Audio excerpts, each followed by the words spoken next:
आप सब हमें यहाँ लेने आए, लेकिन ये लोग कौन है?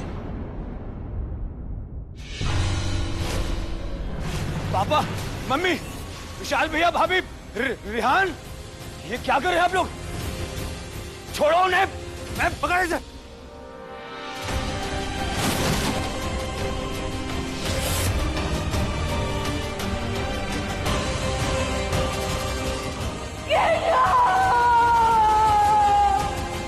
मान्यता नहीं, नहीं, आगे बताना, वहीं रुक जाओ, तुम्हें मेरी कसम है।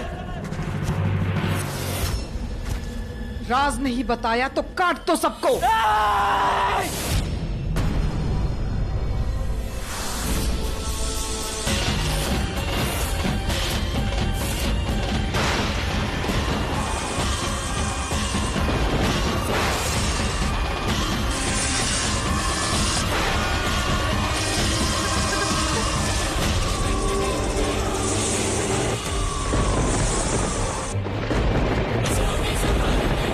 तो पंडित की बात और मेरा शक सही निकला। अश्लेषा नक्षत्र आने वाला है नागरानी।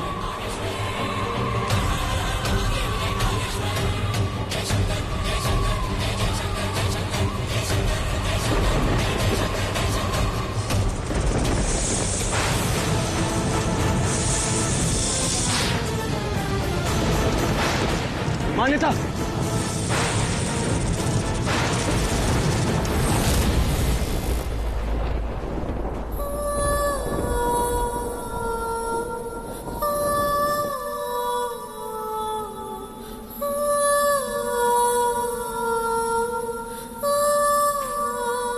हाय, चोट तो नहीं लगी ना नागरानी या बहुरानी?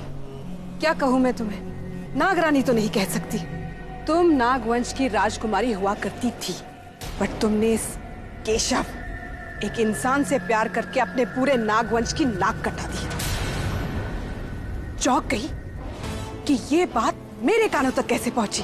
वो पंडित जी जिन्होंने तुम्हारी शादी करवाई थी ना, उन्होंने मुझे इस बात की खबर दी, इसकी भी और तुम्हारे माँ के दिए हुए श्राप की भी, कि आज वही दिन है, वही पहर है जब चांद अश्लेषा नक्षत्र के चौथे चरण में आके राहु केतु के साथ घिर गया है। देख क्या रहे हो? मार डालो सबको।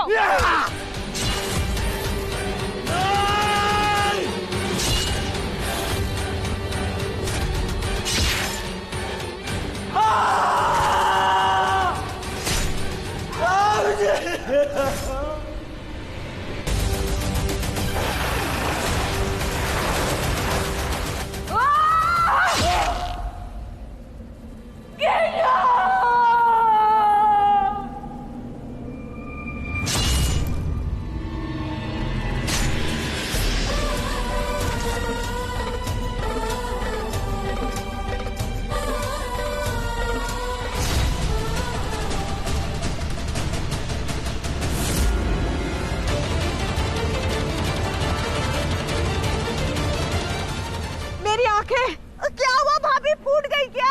बकवास बंद करो केतकी। टेकरी मंदिर की तरफ भाग रही है। भागने दो उसे। उसका वहां जाना मतलब अपनी मौत को और दर्दनाक बनाना है। अब वही मारेंगे उसे, उसी स्वयंभू लाल टेकड़ी मंदिर के सामने।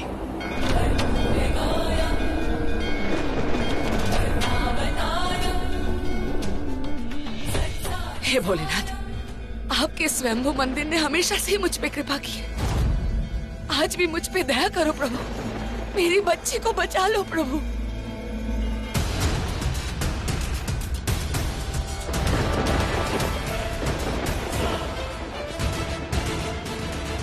रुक जाइए, यहाँ आप इस तरह से अंदर नहीं आ सकते, क्योंकि ये भोलेनाथ के अभिषेक का समय है।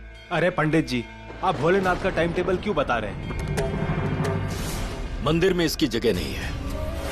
ये इसकी उसकी छोड़ो, उसकी बताओ।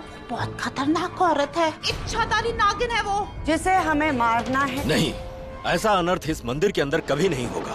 वैसे मुझे पता नहीं आप किसकी बात कर रही हैं, किंतु यदि सचमुच यहाँ पर कोई इच्छाधारी नागिन है तो भोलेनाथ के इस मंदिर में उसे कोई क्षति नहीं पहुँचा सकता।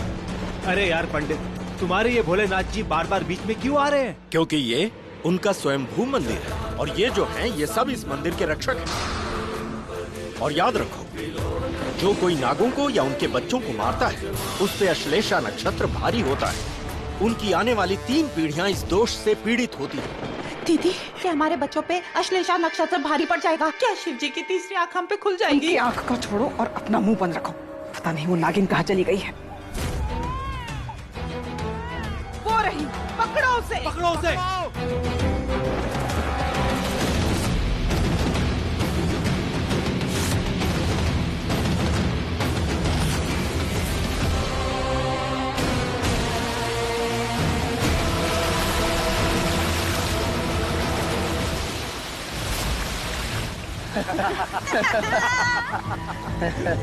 क्यों भाग रही हो?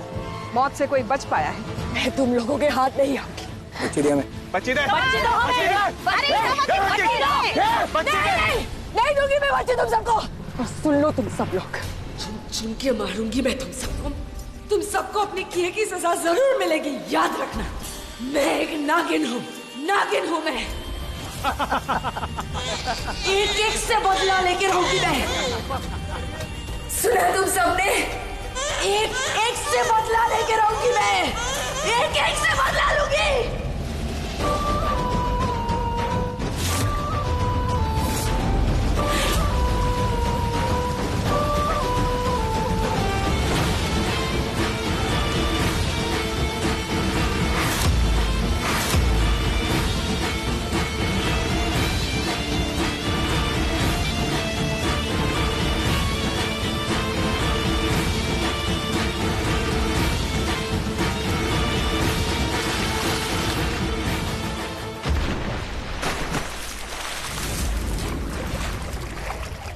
बच गई क्या? हाँ, मुझे लगता है बच गई होगी। भाभी मजाक कर रही थी। आप भी कैसे सवाल पूछती है? यहाँ से अगर कोई गिरेगा तो बचेगा क्या?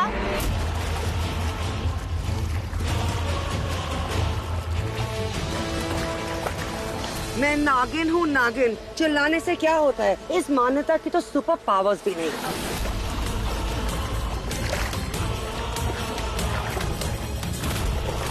इसलिए वो गिर गई, डूब गई, मर गई। पर मुझे उसकी लाश नहीं दिख रही। अरे भाभी, ये लाश नहीं, कैश गिनने का वक्त।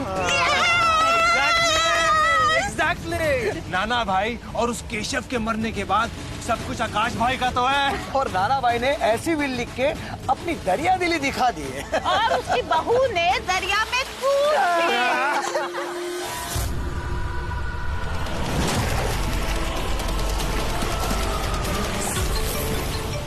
किसका फोन? आकाश भैया का फोन।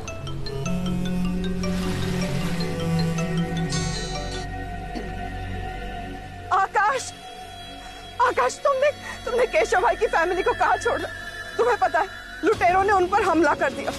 कोई नहीं बचा, सब खत्म हो गया। हे भगवान, सब खत्म हो गया। आकाश, वाह भाभी वाह। पल्लवी, तूफान आने वाला है बेटा, जल्दी कर, घर चल।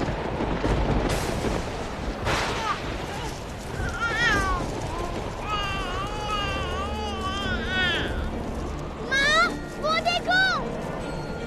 चला, देखते हैं क्या है।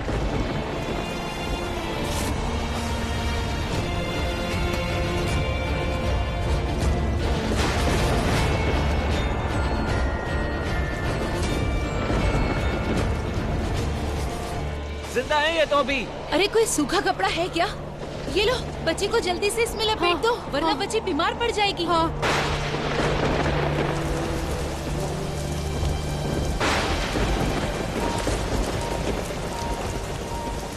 बच्ची चलो, हाँ, चलो, चलो। चलो चलो चलो।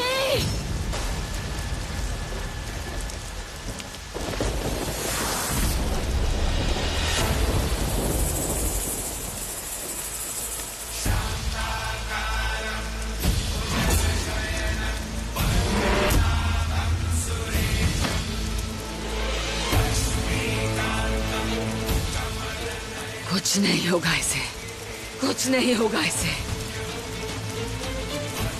तूफानों की आदत बढ़ने दो से, लड़ने दो हालातों से, क्योंकि जो लड़ाई ये 25 साल बाद लड़ेगी उसके लिए आज इसी वक्त से तैयार होगी ये। इसीलिए जन्मी है ये, अपने माँ का बदला पूरा करेगी ये। उन सब ने मुझसे वो छीना जिससे मैं सबसे ज्यादा प्यार करती थी। अब ये उनसे वो छीनेगी जिससे वो सब लोग सबसे ज्यादा प्यार करते हैं। उन सब के बीच रहेगी पर उनकी आंखों में धूल झोंकेगी, बदला लेगी ये, और आज से ये कहलाएगी नैनतारा। 25 साल बाद जब नक्षत्र बदलेंगे और ये श्राप खत्म होगा, तब मुझे मेरी नागिन की शक्तियां और तेरा इंतकाम शुरू होगा। नैनतारा, तुझे उस घर में जाना है, बहू बनकर अपने पिता का इंतकाम लेना है।